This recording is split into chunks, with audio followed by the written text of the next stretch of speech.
today's the day. We are buying our Great Loop boat, and we are so excited.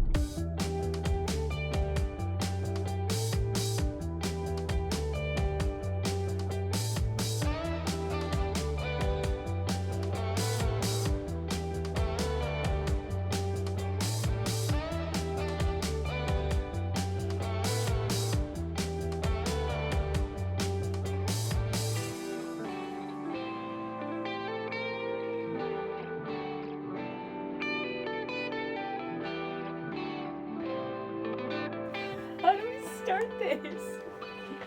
Ripley, come on. Good girl. Good girl. Sit down. Sit. Can you It's sit? the table and the couch. She's going to have a hard time deciding what's allowed and what's not. We bought a boat. We bought our Great Loop boat, and I don't think it's really set in yet, has it? No, I don't think so. I mean, here we are sitting in our home. I'm Carly. This is Evan and Ripley. We have a dream to do America's Great Loop. Yep, we're young, dumb, and more naive than we ought to be, but we're sure a lot of people thought that when we got married at 23. Now we have dreams that are too big to wait until retirement and desires that eat away at us each and every day. Join us as we navigate all the planning and preparation before we set off for the Great Loop.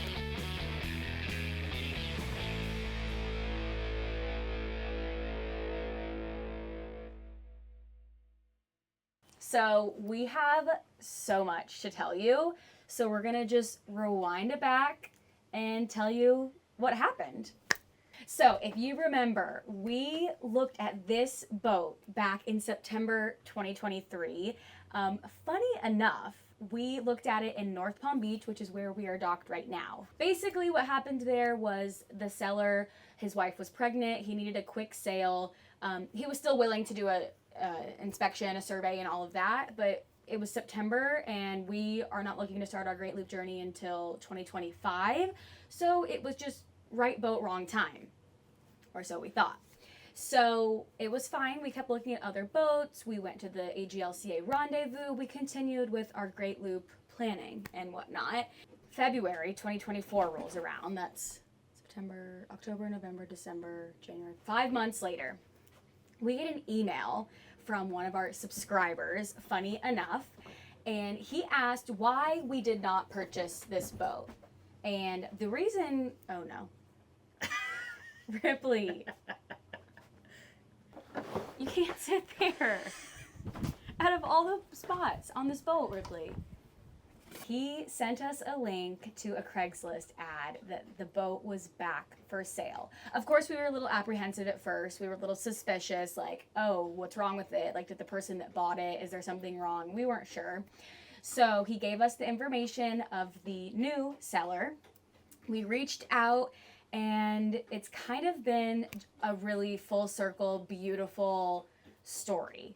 And I'll let Evan explain the rest because, I mean, knock on wood, I don't want to get ahead of ourselves, but it's been really amazing. We have looked at a lot more boats at this point. We kind of understood what to look for, what questions to ask. We thought, we finally understood kind of the guidelines that we feel has to have. And we called John, the owner of the boat, and I said, hey, is the boat still for sale? I assumed it was because the listing was still up, but called him up and we talked a little bit, and he was like, yeah, I'm coming up from the Keys. He was in Fort Lauderdale making his way through Delray on up into Stewart, which is actually where the Trawler Fest was. So he was in town for the Trawler Fest, and there was a ton of people interested in the boat, so we feel really honored to have been the one to purchase.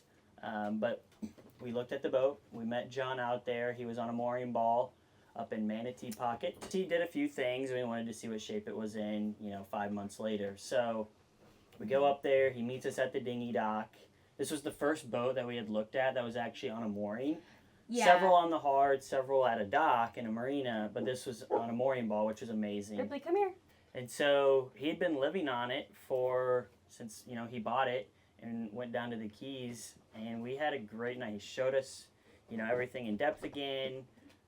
Talked very highly of his experience on the boat, and we spent the night really into the evening till it got dark, just talking with John. We went up top to the fly bridge and had beers with him. It was just a super genuine conversation. Awesome guy.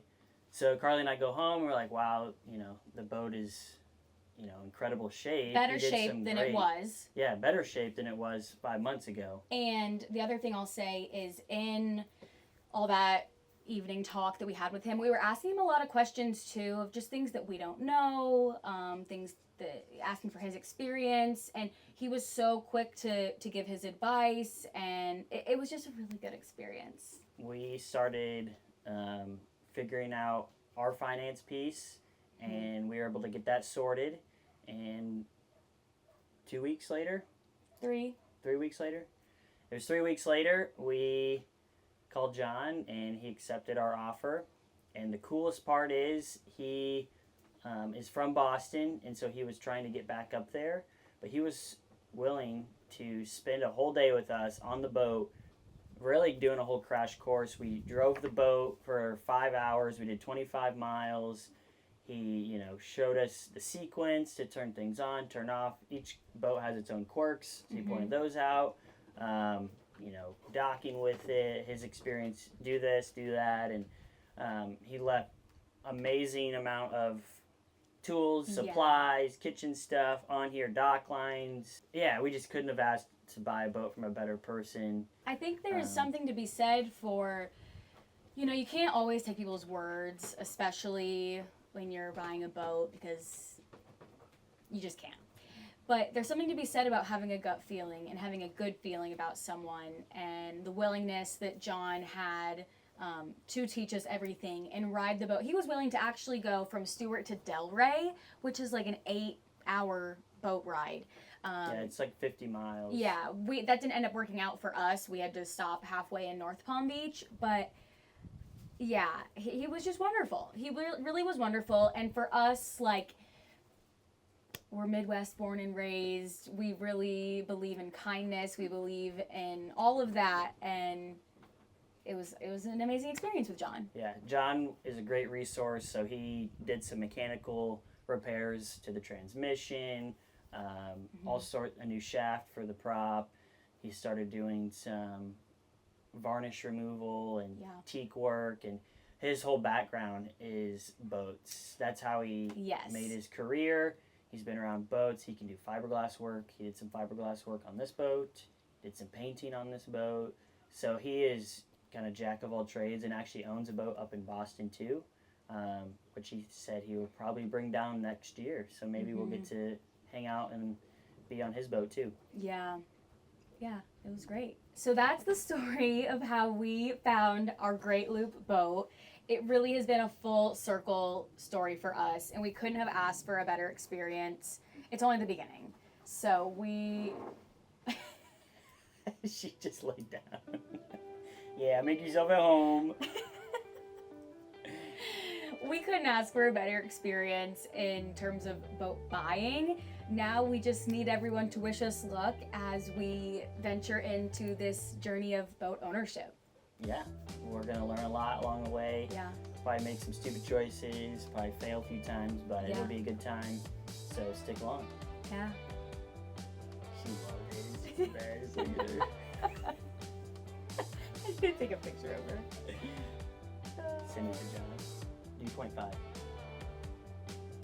I mean, that's good. She likes the flag. Yeah. She likes your finger flag. Ripley, sit. Ripley. Sit. You sit. You sit. Good girl. Oh, that's such a good... Look, Ripley, look right here. Oh, that's a good girl. You love it.